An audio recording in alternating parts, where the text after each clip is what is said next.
دووبارە سڵاوتان لێ ببینێران کاک بە من لەگەڵ کاکتا مناقەشەوەمان گفتوگۆکەمان لەسەرەوە بوو کە ئیسلامیەکان کاری پەروەردەکەن و لە داهاتوە ئەم هەرم هێزانن دەتوانن کوردستان دەربازی قۆناغی نوێ بکەن. دەمەوێت هەمان پرسیار لە تۆ بکەم ئەو ئایا ئیسلامیەکان بەو ئەزمونەی کە لە ڕابردووە هەیەە دەتوانن کوردستان بگوێزنەوە بۆ قۆناغێکی تر وە بگەنە دەسەڵات؟ من پێم وانە داهاتوو بۆ ئیسلامی سیاسیە داهاتوو بۆ ئیسلامیە نامە خطامە شعارێکە مامۆستا باسی کرد بەس پێم وانێ داهاتوو بۆ ئیسلامی سیاسی بێ بە مۆدێلی کە لە هەرێمی کوردستان و لە دنیای عەرەبیە هەیە بۆ ناکرێت خطابی سیاسی ئیسلامی عەرەبی و کوردی کە تێوی گلاوە بە عەرەبیەکە لەگەڵ هی تورکیا تێکەڵکەیت. ئەم دوانە دوو خطابی زۆر جیاوازن لە سەردەمی ئەردۆغانە مۆدێلێک هەیە جیاوازە لە سەردەمی ئەربەکانە و ڕەگ و ڕیشی ئیسلامی تورکیە ڕەگ و ڕیشەیەکە لەگەڵ کللتور و ئیسلامی شعبی و هەروە ئیسلامی سۆفی ئەو وڵاتەدا تێکەڵ بووە دابڕانێکی قوڵی لەگەڵ ئیسلامی عەرەبیە هەیە کە ئیسلامێکی سەلەفی تندڕەوی جیهادی و هەروەها جاری وایە تاگڕەوە چکە باسی جیهادەکە باسی کۆمەڵێ ئەم نمونەیە لە کوردستانی ئەم چەمکە لە هەرێمی کوردستاندا بە وردی ئیسلامیەکان لە 1 2 3 هەرسێکیان خاوەنی تێگەشتنیی عەرەبیانەی پوخت و ڕوتن بۆ ئیسلام. بۆیە من پێم وانێ داهاتوی ئیسلامی سیاسی نە لە دنیای عەرەبیدا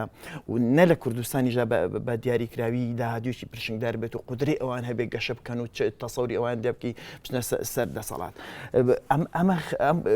بۆ وەڵامی جەنابتان لە هەمان کاتیشە گوتاری ئیسلامی سیاسی لە بنشینەدا لە هەرێمی کوردستان و دنیای عەرەبیدا خاوەن کێشەیە. بۆ نمونە لە کوردستاندا گوتارێکی نیشتیمانی نییە. وشی نیشتیمایی بە لە دوو قۆسا بەکارمی بۆ مانانی ئەمانە کوردنین و نازانم هەمووە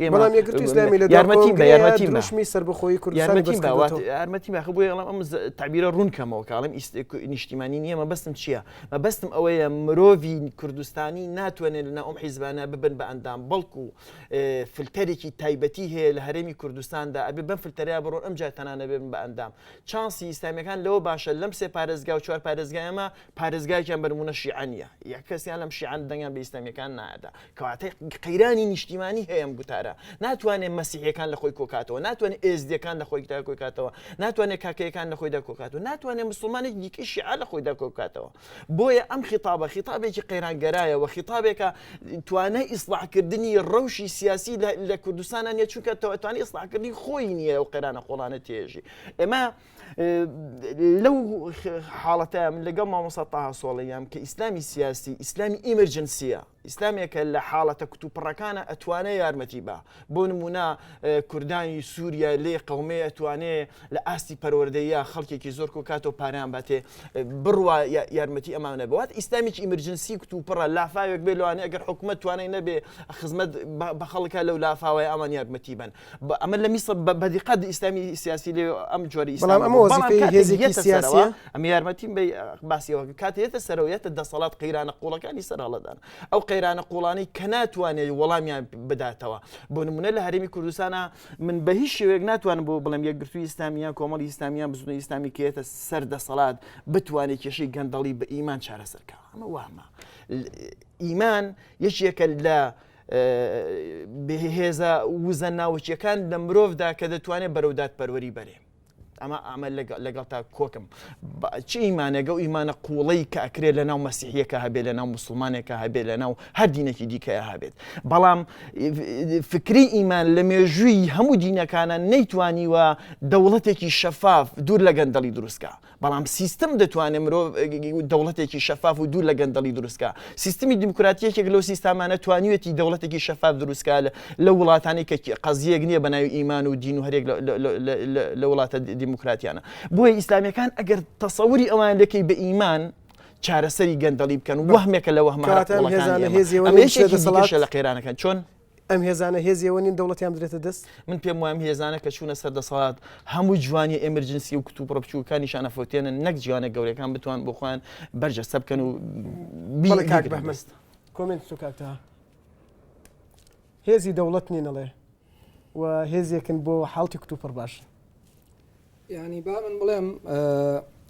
ئەوە چییە ئەو سڕە ئەو قووەتە لە یەکی و پارتیە لە ماوەی 22 ساڵی ڕابردووە توانی بێتیان ئێمە عەلەممان هەبێ لە UN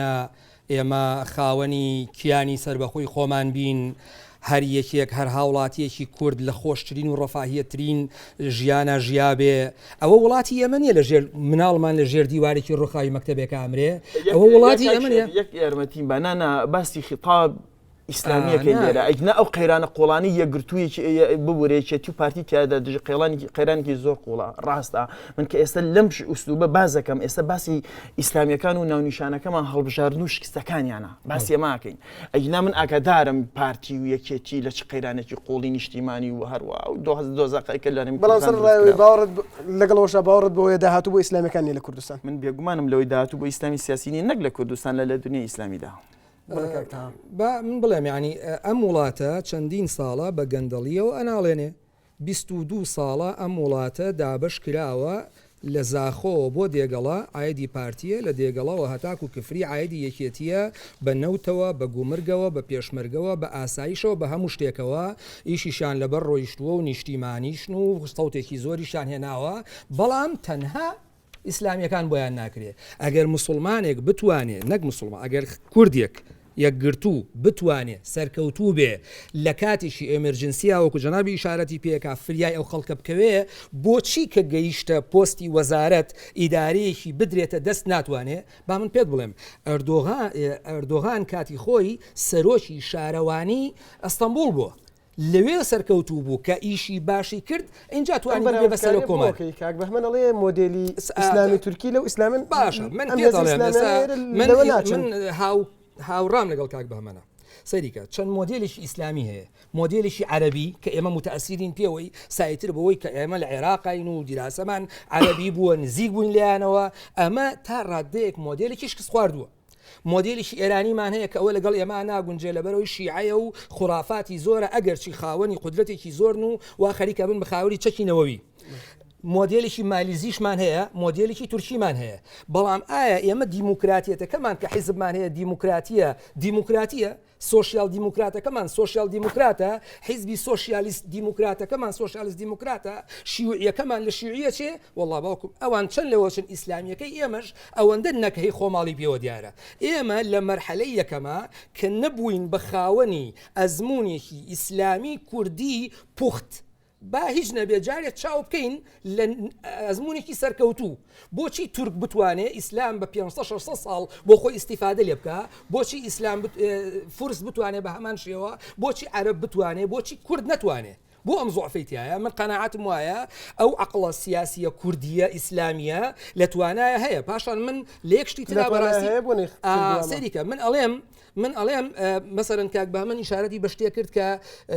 خیتابی نیشتیمانی من ئەڵێم ئەمینداری پێشووی یەکگرتوو مامۆستا سەلاحەدین و ئەمینداری تازەش ئەوە ئەمینداری یەکگرتووی ئیسلامی کوردستانە لە ئەنکارا لەگەڵ عەبدوڵڵا گوڵ و لەگەڵ ئەردۆغانە و لەگەڵ ئەحمەد داوودۆغڵو دانیشێ جەولێکی تری مەکوکی شەکا لەگەڵ قەرەیلانە لە قەندیل دانیشێ هەوڵەیە ئەوە یەکگرتووی ئیسلامی کوردستانە یەک ئەندامی مەکتەبی سیاسی خۆی داناوە بۆ یەخستنی هێزە کوردیەکانی ڕۆژاوە نەبێ بە شەڕیان ئەگەر لە داهاتوویەکی نزیکە ڕزگاریان بوو ئەوە یەکگرتووی ئیسلامی کوردستانە دەوڵەتی سەر بە خۆی کوردی خستەوە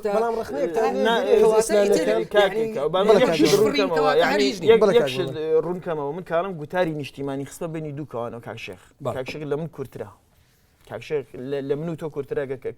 کەمتر نییە زیاتر نەبێت یا بێ ڕێگە بە من نیا بڵم نیشتیمانی نییە بەمانای نەتەوەی نییە نابێ ڕێگە بەم من وا بڵم من وان ناڵێم ئەڵێم قەیرانی هەیە کە هەموو فەردێکی هەیە کوردستان ناتوانێت بگرێتە خۆی تاکو ئێستا لەناو ڕیزەکانی یەکگرتووی ئیسلامی ئایا شیعەیەک هەیە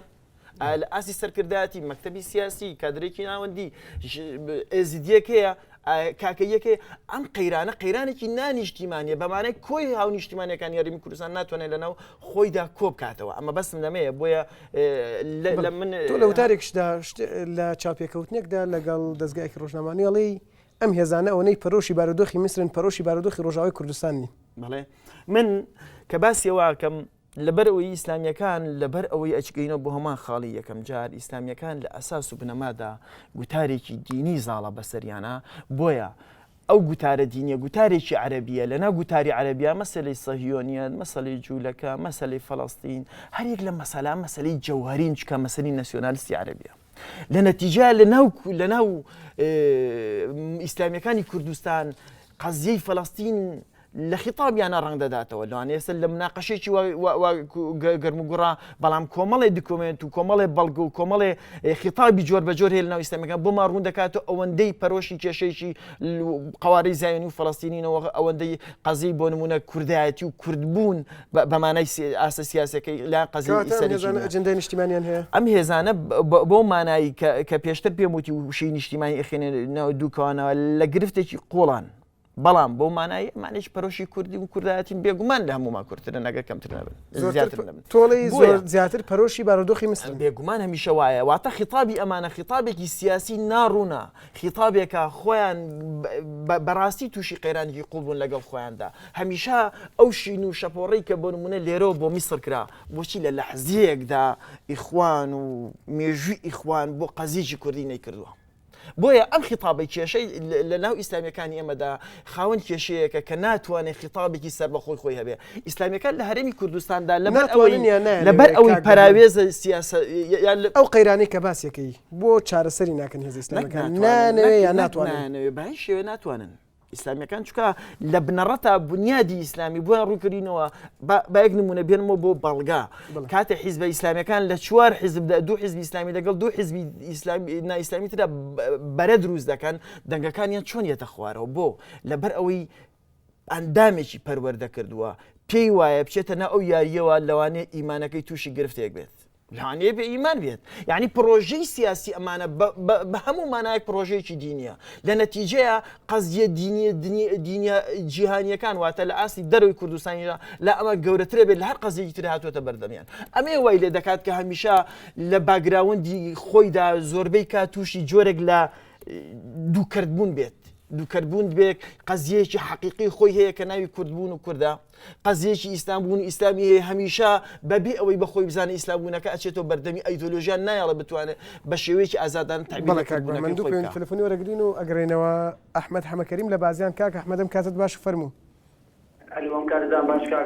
کاوەژیان ئەم کاتت باش زۆر سپاس زۆر ساز بوو با ئەو هەڵی ڕاستکەمە داوا لە بەخشینەکەم ئەکرەم حەمەکەریم لە بازیانەوە نەک ئەحمەد ئەکرەم حەمەکەریم ببوورە جان بەڵێ زۆر سپاس بەخێراتنی و میوان زۆر سپاس کەوتم لە شان ساز بێت سپاس کاک کاوەجان گوێبیستی منن بەڵێ گوێمان لێتە کاک ئەکرەم فەرموو ئەگەر پرسیارێک تەوێت دیاریکراوی لەسەر پرسەکەم تەوەری بەرنامەکە پێم وایە خۆی حیزبە ئیسلامەکان بەڕاستی ئەوە بەڕێی من لەناو هەرێمی کوردستانی عێراق ئەوەندەی کە پێم وایە لە ڕووی ئیسلامیەتەوە مەقساکەم تەنها وشیان هەڵگرتەوە من ڕێی شەخسی خۆمە و پێم وایە ڕۆحی زۆریان دروست کردووە لەناو دینی ئیسلامە تەنها لەبەرەوەی کە ئیسلامی ڕاستەقینە لیان تەشیوەتەوە و هەروەها بە بۆچوونی من تەنها ئیسلامێکی جەستەییان دروست کردووە نەوەکو باڵێن ئیسلامێکی ناخی و پەیوەست بە ڕۆحەوە هەروەها پرسیارم بۆ بەڕێز کاکتەهای بەڕێزێویش ئەوەی ئایا لەناو کووردا دین زاڵە یاخود ئیسلام مەبەستمەوەی ئیسلام لەسەر وشەی عیبە و ئەو شانە زیاتر بنێراوە مەبەستمەوەی کولتور لەناو کووردا زاڵە یاخود ئیسلام خودی خۆی بەڵێ کاک ئەکرەم سپاس بۆ پەیوەندیەکەدا کۆ ئەحمەد لە سلێمانیەوە لەگەڵمانەیە کاک ئەکۆم کاتت باش فەرموو شەو باش کاکە دیارە ئەمە سێ حیزبی ئیسلامیمان هەیە لە هەرێمی کوردستان هەر کەس دوای مەساڵەی خۆی کەوتووە هەم لە پرۆسەی سیاسیە هەم لە ئەعلانی ئاینی ئیسلامە بۆ نمونە لەم هەڵبژارنانەدا جوردنەوەی ئیسلامی وتی ئەگەر ئێمە ئەگەر کورسەکانمان دەنگەکانمان کەمی کردبێت هەڵێستی سیاسیمان بێ لە پرۆسی سیاسی دەکشینەوە دوای دەرەنجام کوچیەکەم تیشان بەرکە و لە پرۆسی سیاسی کشانەوە یان کۆمەڵی ئیسلامی کۆمەڵی کورسی کەمی کرده بوو یەکگرتووی ئیسلامی هیچ هەڵوێستێکی نەبوو بەرامبەر کۆمەڵی ئیسلامی یا بسوودنەوەی ئیسلامی هیچ هەڵوێستێکی نەبوو یەکگرتووی ئیسلامی کۆمەڵێ کورسی زۆری هێناو دە کورسی هێناو بۆ شکر بوو ئیتر لە شوێنی خۆی نە هەڵوێستی هەبوو ناڕەزایی دەربڕی بەرامبەر یعنی هەر حیزبە و دوای مەساڵحی خۆی کەوتووە سبەینەش ئەگەر بەڵێ ئاکۆ ئەحمەد سپاس بۆ پەیوەندیەکەت لە سلێمانیەوە کاک تا ئەگەر قسەیەک کتێبێ کۆمنتێک کتێبێ لەسەر پەیوەندی تەلەفۆنیەکان وڵای ئەمە بەڕاستی من بەتەما بووم باسەکەمان باسی هەڵبژاردن بێ باسی بەڵام هەڵبژاردن شتەکات شوە بازە باسی تری فەلسەفی و نازانم ینی سەر پێگەی هێز ئیسلامیەکان ئایندەی کاری ئیسلامی لە کوردستانەکەینەوە پێویست بە هەڵبژاردنەکەەوە هەڵدەنگ و ئەمانە یانی بۆیە باسمان لەسەر دەنگدام کردایە چکەوە کاتی بەرنامەکە ڕۆیشت و ئەو شتێکەوە ئێمە ویستمان قسەی لەسەر بکەین بەڵێ ئەوەی کە ئەو گفتوگوۆی کردمان بەشێک بوو لە تەوەری بەرنامەکە هاوڕام لەگەڵ کاک بەهمەنا کە گوتاری ئیسلامی لە کوردستانە لە قەیرانایە پێویستەکە وازەحتر بێ پێویستەکە شەفافتر بێ پێویستەکە جەریئانەتر بێ پێویستەکە یعنی بەڕاستی مەسەڵەن ئێمە ئێستا پاشەکشەکە چییە؟ هەتا بەعزێک کەس ئامادەنی ئەتیراف بڵێ پاشەکشەین خۆی بەسەرکەوتووە زانێ ئەمە خۆی لە خۆیە ئەمە خۆی ئەبێ خەتێکی بێنی بە ژێرابیشی خێتە ناو قوسێکەوە و هایلایتیشیکەی کاکە بۆ ئەمە ئەسڵەن فێرکراوین بڵێن الاعتراف بالخطأ فضيلة يعني آدم وحواء جناحيان كرد وتيان ربنا ظلمنا أنفسنا خوا عفوي كردن شيطان هلاي كرد وتي ربي بما أغويتني لأقعدن لهم صراطك المستقيم لعنتي لك كاتي أما أبين لبردم واقع كابين بل إما دەنگەکان كان کەمی کردووە جا ئەمە من نمونەیەک بۆ بژێرمەوە ینی تاکەی ئەمانە لە چوارچێوەی قسەیامێنن و گوتاری ئیسلامی لەم قەیرانی کەتیاژی بەرەو چارەسەرە برێ سەریکە ئەم گوتاری ئیسلامیە ئەم ئیشە کاری سیاست کارێکی درێژخایەنە پشوو درێژە ئێرانی وتەنی سەبری ئینقلابی ئەوێ یعنی کارێک نییە لە ماوەی ساڵێک و 2 ساڵ و 10 ساڵ و 15 ساڵە ئەم ئیشە دەرکەوێ لە ئایندا کاریگەری ئەم شتانە دەرەکەوێ کاتی خۆی کە مسلمانان حەساری نەهاوەندیاندا بوو کە پێوترێ فەتح الفتوح بەسەرکردایەتی نوعمانی کوڕی مقەڕن گەنجێک تەحملی ئەم حەساری نەکرد بوەستێ هەڵسا و خۆی گیف کردەوە بۆشی هجوم نەکەین و ئێمە هجوم کەین شەهید بین و ئەچینە بەهەشتەوە ئەمانە نوعمان سيري كل كرة حماسة قرتويتي أم قصي كرت قصكا لعالم سياسة أمانة أبي زور بهندور بجيره وتي نريد بالمكث ما تريده بالحث أوي تو بهاندانو همة أتي بيكي إيما بدانشتن أمانة بيكين قوشتي شي بير خراوة سر آقر بلا كاتا مدتي أوي حتى أكله دو بين التلفوني ورقرينو أقرر مولات إدريس محمد لكركوكا وكاك إدريس أم كاتت باش فرمو ئەم کاتت باش برای بەڕێزم کۆمەلگای تورکی بە تایبەتین هۆشارەکەی خۆی هەیە بڵێ بۆ نمونە ئێستا ئەوانەی کەوا پەرستی کوردستانەکەن بەسکەی ئاینەکانن بەسکەی تەجێکان ئەمە تاڵبانی بەسکەی شێخ و تەجێ ماڵمەست بەزانی بە هەمان شێوە عەزم حەقی حیزبی جووی هەمان شێوە بەهادین نووری مارکس هەمان شێوە وەلەو ئەو برادەرە بەڕێزە دەڵێ تەوەرەکە دەگۆڕی بەڵام ئەمانە خوێندنەوە خەڵکی کوردەوە بۆی بکە بەڕاستی خەڵکی کورد لە دین نەگرتووە خاوەندینەکان خەڵکی کوردیان جۆر کردووە مەسەڵەن سێرەکەی بەرچەشەخەکان لە کاتێکە بۆ میلەتەکە قسە دەکەن وا بکەن کاکە دریس ئەگەر لەسەر تەوەری بەرنامەکە پرسیارێکی بە دیاریکراوی پرسیارێکت بۆ میوانەکان هەبێ کاکە دریس ئەگەر بە دیاریکراوی پرسیارێکت هەبێ لەسەر تەوەری بەرنامەکە بۆ میوانەکان فەرموو تەوەرەکە بە تایبەتی شمولی چی دەکات کاریگەری هێزە ئیسلامیەکان و ڕێژەی دەنگەکانە لەم هەڵبژاردنەیە والله برز من دونك جملة برنامجات أين يتجي فاتي لبجرة أو كيكنو سپاس کاتی پەیوەندی تەلەفۆنەکان دیاریکراوە و کاتەکەی تەواو بوو سپاس بۆ پەیوەندیەکەت ڕێباز تاهیر لە سلێمانی دوا پەیوەندی تەلەفۆنیەکە ڕێبازم کاتت باش فەرموو ئەم کاتتان باش ئەم کاتت باش سوات دەستخۆشی بەرنامەکەتان لێ یەکەم زۆر سپاس وەڵا یەک پرسیارم بەو بەڕێزەی یەکگرتوو ئەوەی کە بینم زۆر برادران یەکگرتوو ینی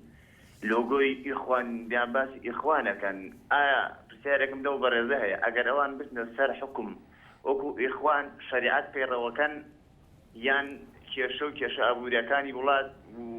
قەیرانەکانی پرسیارێکی کەشم بۆم بەڕێزە هەیە کە هەلە سەرەتای بەرنامەکەمان بینی بە چەند شارێکی عەرەبی دەست پێکرد و بە چەند وتێکی عەرەبی ئەوەی بینین لە وڵاتی ئێمە کێشەی زمانە ئەگەر ببینین لە تورکیا باموشەیە و لە وڵاتەکانی داپێشمانە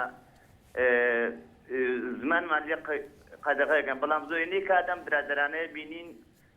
ینی بە زمانی عەرەبی جگە لە زمانی کوردی دەستخۆشتان لێک سپاس بۆ پەیوەندیەکەت ڕێباستاهێت لە سلێمانی کاک بەهمەن دوا پرسیارم تکایە بە کورتی وەڵام بدەیتەوە ئایندەی هێزە ئیسلامیەکان لە کوردستان چۆنە بینی و ئەم هێزانە بەرەو کوێ ڕۆن ئیسلامیەکان حتمێتێکیان لە بەردەمایە ئەو حتمیە چییە بێت خۆیان ساکەنەوەمانە سیاسە دەکەن یان پەروەردەی دینیەکەن تا خوان ساغ نەکەنەوە و ئەمە یەکلا نەکەنەوە هەمیشە لە قێرانێکی قوڵا دەبن و کاتێک ئەم دوانە تێکەڵەکەن ئەوە بۆ بواری سیاسەتیش کۆمەڵە واعیزمان بووێن لە قەیران زیاتر هیچ ترمان بۆ دروست ناکەن لە ئاستی بەڕێوەبردننی حکوومەتدا لە بەڕێوەبردننی وەزارەتێکدا لە ململانەکان لە ناو پەرلەماندا بۆی ئیسلامیەکان پێویستە ئەم دووبارە لە یەکتر جیاکەنەوە جیاکردنەوەی ئەم دووبارە لە یەکتر ئەزمون بۆی سلماندوین ئەو تورکیایی کە مامۆستا پاوسۆڵی باسێکە ئەزمون بۆی سلماندوین حتمیەتێکە کە ناکرێنیکەن بەڵام لە قەیرانی قوڵی ئیسلامیەکان لە ئێستادا ئەوەیە بە پێچەوانەوە بەردەوام خیتابی پەروەردەیی بەسەر خیتابی سیاسیدا زاڵ بوو و هەروە خیتابی پەروەردەیی خیتابێکە کۆی کایەکانی دیکەی ئەم هێزە ئیسلامیانی داگیر کردو بۆیە ئیسلامیەکان ناتوان لە ئێستادا خاوەنی پرۆژەی سیاسی بن لە ئێستادا ناتوانن لە هیچ دەحەزەیەکدا بتوانن تەنانەت ئۆپۆزیسیۆنێکی سەرکەوتوو بن بەڵکو هەمیشە لە دوای خەڵکی دیکە چەمپی ئۆپۆزیسیۆن بوونن ئەناسن ئیسلامیەکان ناتوان لە هیچ وەختێکە ململانی حەقیقی لەم بوارەشدا لەگەڵ هێزەکانی دیکەی دەرەوەی خوانکەن بە پێچەوانەوە لەبەر ئەوەی بۆقعی ئیشکردنی ئیسلامیەکان بریتیە لە دین خۆی ململانی حەقیقیەکان لەگەڵ ئیسلامیەکانی تر لەناو خوانە دەکەن بۆ نمونە باڵبژاردنانی ئێستا ئەو تەشیراتای کە لەناو کۆمەڵی ئیسلامی بەرامبەر بزوتنەوە بەرامبەر کۆمەڵیەکەن بەرامبەر پارتی ناکرد بەرامبەر یەکێتی و گۆڕان بەرامبەر هیچ کەسێکی تر ناکرد واتە لەبەرەوەی گۆڕەپانێکی دینیە ململانەکان لەسەر ڕاکێشانی ئەو خەڵکە شوعرە سادانن کە بەدین ڕاکێشان لە نەتیجە شەڕەکانیشان لەگەڵ خوانە بێ و لە نەتیجە هەمیشە لە پەراوێزانمێن و ناتوانێت ببنە زۆری نێک لە بەرەو کاک بە من کاک تا دوا پرسیارم بۆ جەنابیشت ئایندەی کاری ئیسلامی بەرەو کوێ و هێزە ئیسلامیەکان بەم شێوە دەتوان بەردەوام بن بەم گوتارە سیاسیە بەم گوتارە ڕاگەیاندنەی ئێستا وا نازانم سەرکەوتووە بن بەڵام دڵنیام چونکە ئێستا هەوڵێکی جددی هەیە بۆ خوێندنەوەیەکی شیکاریانە بۆ ئەنجامەکانی هەڵبژاردن دەستخستنە سەر خاڵە سلبیەکان مەسەرەن بۆ نمونە